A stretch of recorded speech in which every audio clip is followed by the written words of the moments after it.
Nakauwi na yung pinakamasikip. Saan yung pamangkin ko? Pamangkin! Tita Lucy! Dali, pasalubong ako sa'yo. Pumikit ka muna. Sige, go. Go. Di ba? Nagkakrave ka sa donut. True, tita. Ang dami naman ito. Busin mo yan, ah. Ay, okay na po ako sa isang piraso, tita. Ano ka ba naman? Mabibitin ka sa isa. Binilhan na kita ng isang box para craving satisfied. Okay lang, tita. Tumataba na po kasi ako eh. Sino ba nagsabi sa'yo mataba ka guguntingin ko talaga yung bibig? Ano ka ba? Kainin mo kung ano gusto mo. Ha, wag mo pakikinggan kung ano sinasabi ng iba. Mga inggit lang yun. Tsaka, wala naman sila inambag sa pambili ng donut na yan. Bakit ka makikinig sa kanila?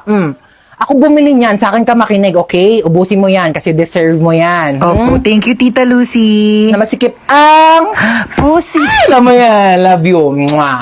Shh, pamangkin. Tita. Busy ka? Ay, hindi naman po. Tama mo ko, dali. May bibili na ako saglit. Ay, go, tita. Tara. Wait lang, suotin ko lang po dyan. Okay naman, jacket. Mainit sa labas. Hindi, okay lang, tita. Pangat kasi ng damit ko eh. Ano ka ba? Maganda naman yung suot mo ha. Para style sleeveless oh. Hindi, okay lang, tita. Tinatakpan ko po talaga yung braso ko. Taba na kasi. Tsaka, di na po nagkakasya yung mga damit ko. Kailangan ko na magpapayat. Ano ka ba? Di mo naman kailangan takpan yung katawan mo eh. Tignan mo yung suot ko oh.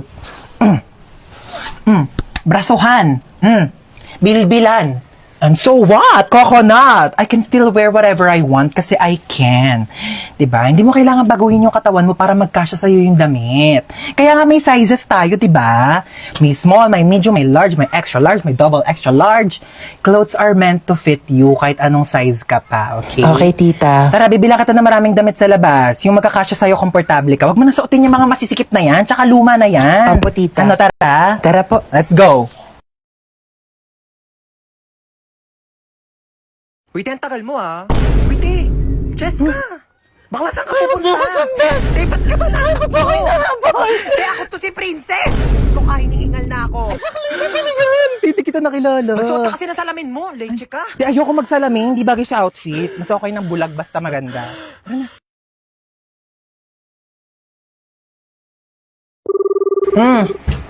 Bebe, tuloy tayo ah. Kumikilos ka na ba? Mga ayos na. Sure yan, bakla Pati ah. ko pa ba to? Bilisan mo na Baka dyan. pawisan ako. Hoy, te, baka mamaya di ka pa talaga naliligo ah. Naligo na ako, be. Ah, sige, be. See you. Ayoko na ang init. Uwi na ako.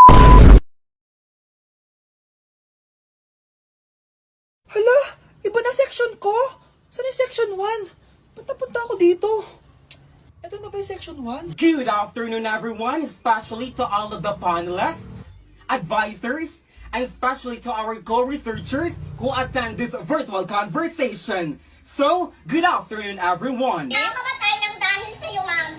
Ibig sabihin po nito ay kabayanihan ng mga Pilipino na isinakripisyo ang kanilang buhay para sa kalayaan ng ating bansang Pilipinas. Huwag lang tayo puro salita! Dapat ipinapakita din natin sa ating ginagawa! Ikaw, bago ka lang dito, di ba? What is the biggest mistake? ma'am, the biggest beef stick. Anong beef steak, ha? Alis na ako dito.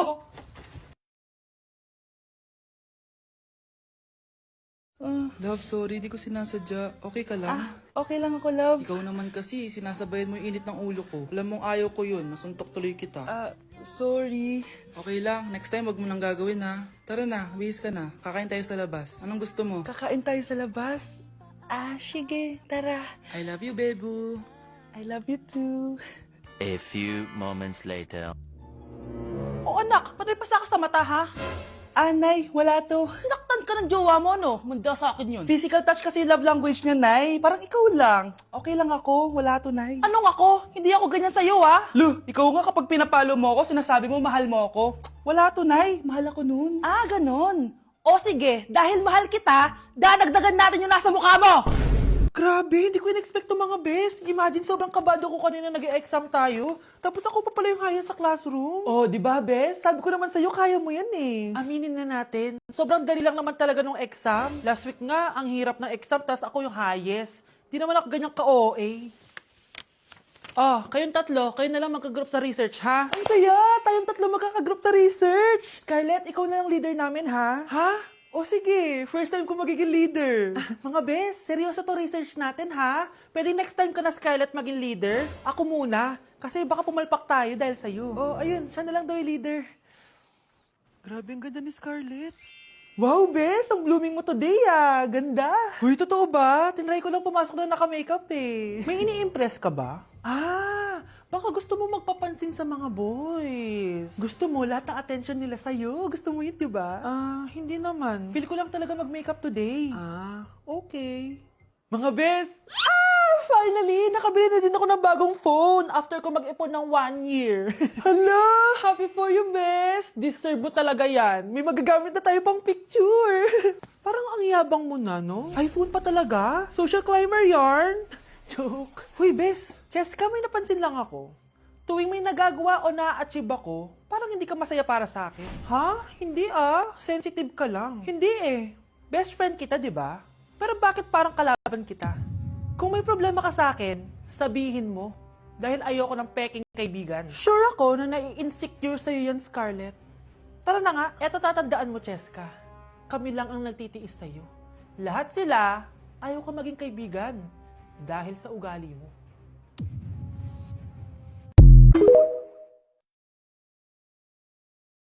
Wow, ganito pala yung tsura sa loob ng airplane. Hi, ma'am. Welcome to Kifi Airlines. Irishay mashe. Nagsasabi na ito. Ma'am, marunong po ako magtagalog. Ay, sorry. Ganda nito Ako na dito Ako na una. Ngayon, si Scarlett. Ako dyan. Ako na una. Ayaw mo umalis dyan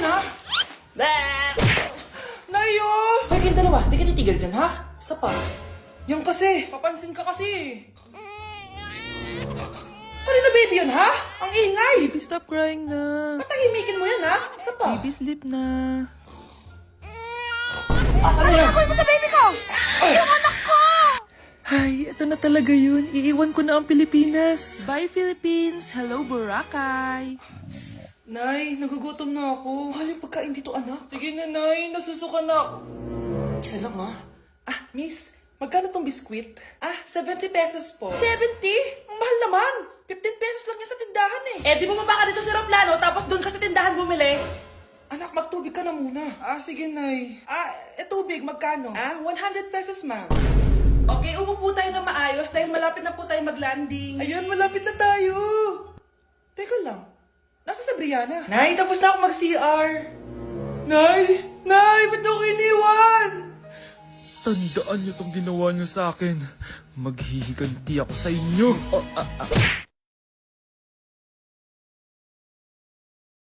Yak! Ang cheap naman ng uniform nila. Mukhang maasim. Walang class. 2025 na Android pa din ang cellphone. Kahit siguro Messenger naglalag dyan. Ang ganda nga ng uniform, ang sasama naman ng ugali. Naka-iPhone ka nga, talo ka pa din naman sa ML. Ipabuhat yarn. Ang baho siguro ng classroom nila, no? Tapos nag-aagawan pa sa electric fan kasi wala naman silang aircon. Feel ko pinapalo sila ng teacher nila kapag nagkakamali sila. Ang boring siguro sa classroom nila. Mas masaya pa rin talaga sa public school, no? Balita ko, mga korap mga magulang niyan. Kaya madaming pera. May araw din kayo, men. Nakatikim na kaya sila ng steak? Feel ko hindi nila afford. Nakatikim na kayo ng pagmamahal sa magulang? Oh, sa pool! How dare you? Isang pitik ko lang, tumba ka na. Pipitik ka pa lang, tumba ka na. Tara na nga.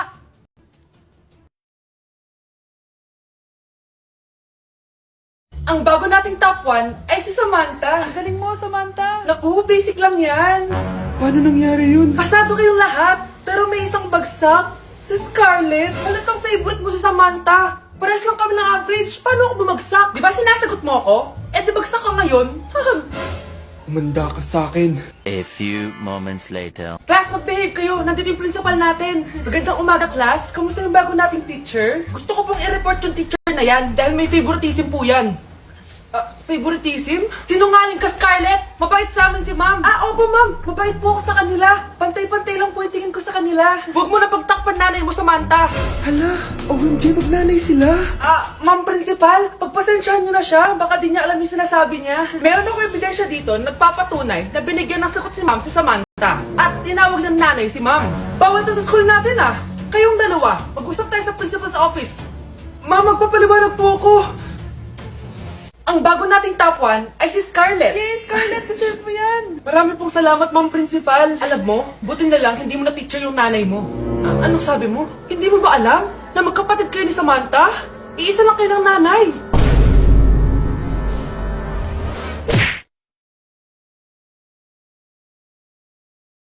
Anak, malapit na Valentine's, wala ka pa rin jowa? Anong wala? Papunta na dito yung manliligaw ko, Nay. Talaga ba?